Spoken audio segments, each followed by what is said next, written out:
Македонскиот јазик и македонско малцинство во Грција постојат, колку и да сакаат и на тоа да го негира.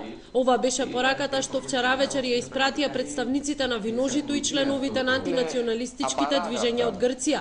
По Брисел и Лерин, македонско-грчкиот речник пристигне и во Атина. Επειδή χρηματοδοτείται το Ευρωπαϊκό Ίδρυμα μέσω του Ευρωκοινοβουλίου και από τα ελληνικά χρήματα, κατά κάποιο τρόπο είναι μια εναλλακτική απάντηση και ίσως και είναι και τραγική ηρωνία. Από τη μία η επίσημη χώρα μας να λέει η γλώσσα δεν υπάρχει και είναι ιδίωμα και από την άλλη να δίνει και χρήματα μέσω Ευρωκοινοβουλίου στην έκδοση μακεδονικής ελληνικής γλώσσας. Η έκδοση του οποίου βοηθά στην επικοινωνία αυτών των δύο διαφορετικών γλωσσικών πολιτισμών. Βεβαίως, αν εξαιρέσουμε τη γλώσσα, μιλάμε για τον ίδιο πολιτισμό.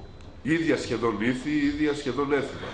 Με ενδιαφέρει όμως η αναγνώριση και διατήρηση των Σλαβομακεδόνικων στην Ελλάδα.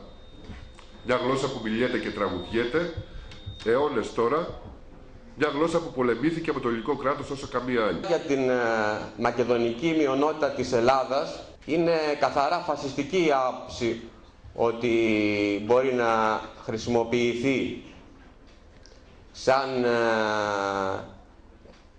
μέσο επέκτασης των συνόρων της δημοκρατίας της Μακεδονίας.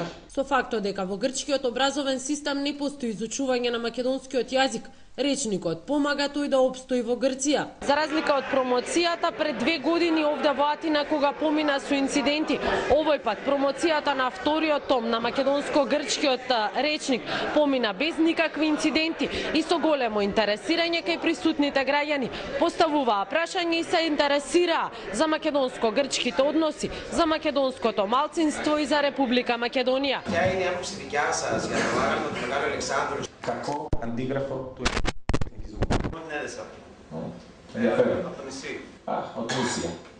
Знаеш македонски или не? Не, вижте този.